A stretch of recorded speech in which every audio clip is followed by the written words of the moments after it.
me something, it might just take the pain away. Pinigar, ginanong ko lang ng ano. Ito ang aming brand stand, guys. Ang oras ay 1:20 na dito. Ito yung kay Jay, dito yung akin, ito yung kay Una ng Mami. tanghali. Hindi, 1:15 na. Kaya nga, tanghali na. Hindi naman tanghali, umaga. Tanghalian dito 3:00. Ano ka ba, Mami? Kain po tayo. Almusal, ang aking kulakaw.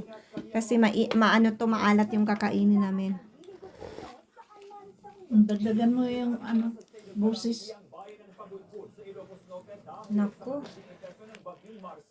Maraming bahay ang nasira ng bagyo, gayon din ang ilang dige, kalsada, bukod pa sa pinsala sa agrikultura. Marami ring residente ang lumikas, lalo na ang mga nakatira sa mga baybaying barangay.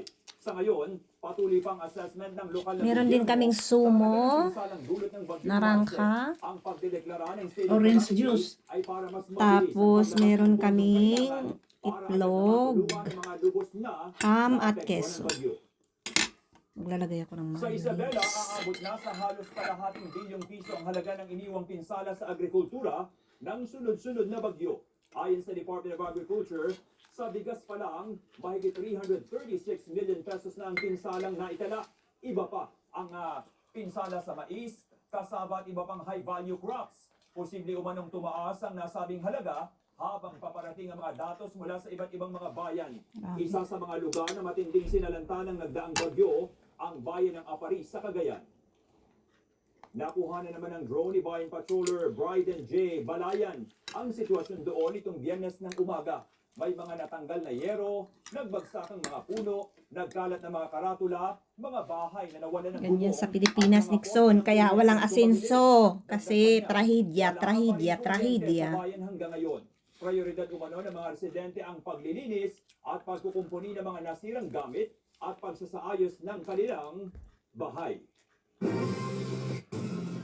Kanselado na ang biyahe ng mga Roro simula kaninang 11 ng umaga sa Virac Port at San Andres Port sa Catanduanes. Ito'y matapos isa ilalim sa signal number 1 kaninang umaga ang buong probinsya, bunsod ng bagong bagyong Nika. May bagyo na naman. Ng advisory ang PCG Catanduanes sa pagbawal ng anumang klase ng sasakyang pandagat na pumalaot sa dagat na sakop ng Meron pang probinsya. dalawa. Wala namang naitalang stranded na pasahero sa dalawang port. Samantala, update sa bagyong Nika, bahagya pang lumakas ang bagyo. Batay sa huling weather bulletin ng Pag-asa, ang sentro ng bagyo ay huling namataan sa layong Nakapasok mo sa Pilipinas yan, oh, Nika. May dala pa dun. Ano? Ano? Ng bagyo ang lakas ng hangin na abot. Ano, videohan ulit kita. Makulit ka, ha? Makulit ka si Chippy. Ganyan ka kakulit. Ha? Ganyan si Chippy kakulit, guys. Simbol ng isang 26 anyos na lalaki na mahulihan na higit 2 milyong pisong halaga Ano? ng hinihinalang party drugs sa barangay San Dionisio sa Parañaque City Ah? noong Webes. Nakumpiska ng Solon Police Kukulit pa District ikaw? ang suspect ang matataas sa uri ng mga illegal Ha? na droga gaya ng hinihinalang cocaine, ketamine, kush at ecstasy dahil target niya ay middle class at upper class customers. Parokyano umano niya ang mga call center agent at mga negosyante. Online umano ang paraan ng transaksyon at sa courier ipinadadala ang illegal drugs. Ayaw namang sabihin ng suspect kung sino ang pinagkukunan niya ng kontrabando. Nasa kustudiya ngayon ang Parañaque Mainate. suspect. Naharap siya sa kasong paglabag sa 26 anyos. Act of 2002. Magagaganyan ka. Sa kaparehong kaso noong 2019. Naku, hirap Pahayag yun. ng suporta at pagbati ang ilang bansa sa dalawang bagong batas ng Pilipinas na layong Ano, protektahan Chippy? ang mga soberanya at karapatan nito sa dagat. Pero, Ano, ano ka pa? asahan ang mas matinding resback ng China. Papatrol, Michael Delizo. Ay, baba naman ikaw.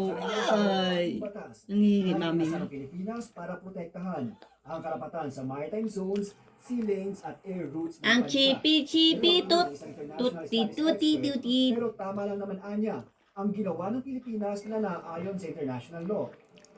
China will obviously be frustrated. Anything, as I mentioned, anything that we will do to secure Chipi! ours Inay! is again an interest of any expansion of power.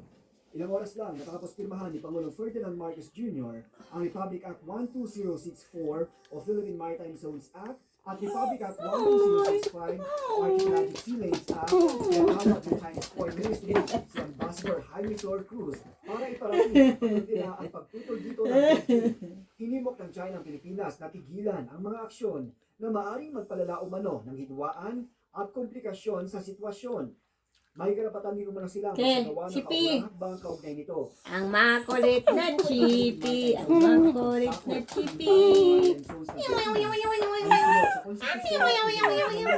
Nililinaw din ito ang karapatan at responsibilidad ng bansa bilang isang arkipelago at katuluan. Isang sistema naman ng sea lanes at air routes ang tinatakda ng Philippine Archipelagic Sea Lanes Act na maaaring daanan ng mga banyagang barko at mapalakas dahil sa dagat ng Wawa Pilipinas. naman ang Ayon kay chipi! Professor Hill, mahalagang hakbang ito para sa Pilipinas. Ay, ubos Pero na ni asahan Mami. niya Hindi na magkakasunduan binigyan. sa pagpapatupad ng Wawa barko. naman Pero ang official chipi. Ay. Is that we are on the defense Wawa side. We are naman ang chipi namin. poking the bear, the bear Uy. is poking us.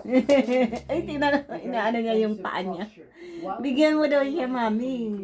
Ay, bigyan mo tinapay. Mahalaga rin anya ang papel ng mga partner. Wow! ng bansa, lalo't limitado ang kakayahan Kumain siya ng ham This must be something na may itlog.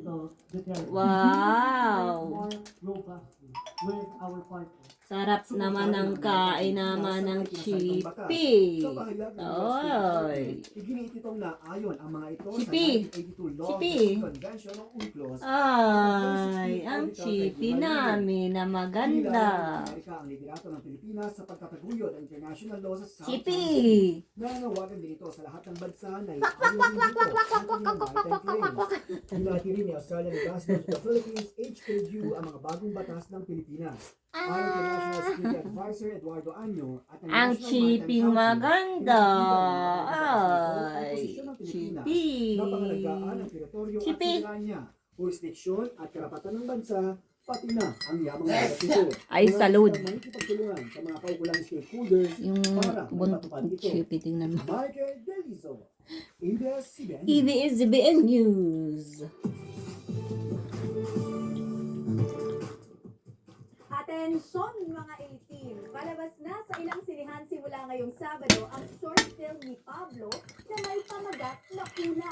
Samantala, SB19 meets SB90s. Nagpakitang gilas naman kasi ang mga SB19 members na sina Stel Chippy. at Justin sa reunion concert Chippy. na popular pa rin hanggang ngayon na 90s dance group na Street Boys. Nagpapatrol, Ate.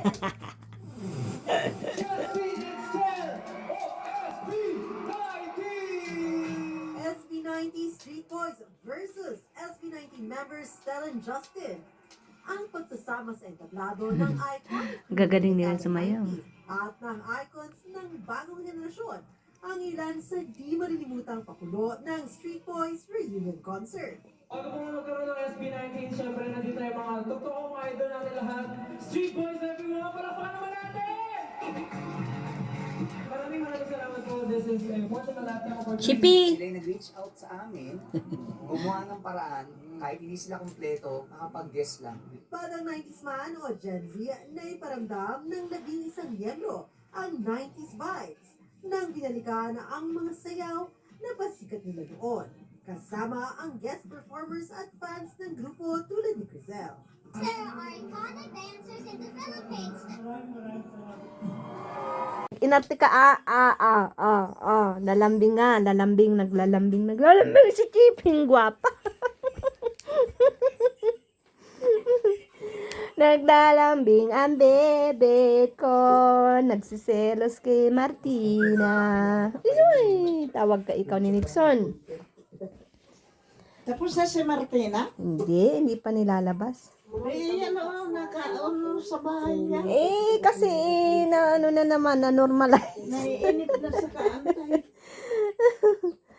Ang chipi namin ang bebe ko, nagsilos naman kay Martina. Tingnan mo yung kuko ko guys, di pa ako naglilinis oh.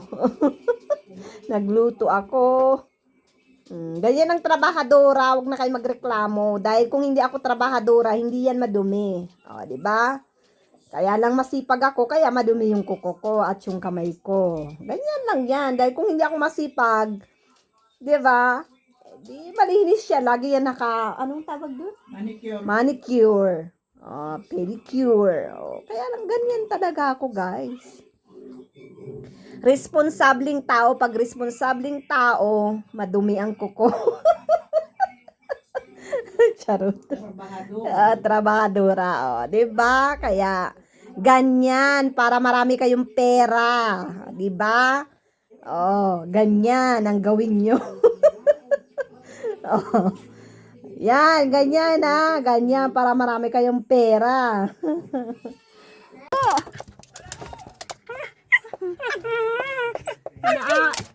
Ano inaano mo kay Nixon?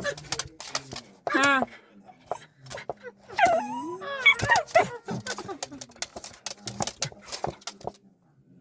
Tago ka pag binibidyohan ka. Hayaan mo na si Nixon.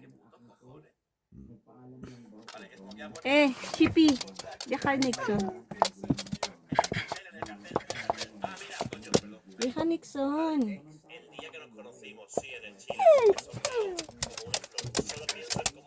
Chippy. Kinukulit mo si Nixon. Tapos nagtatago siya. Ano ba? Ba't ka nagtatago dyan sa lamesa?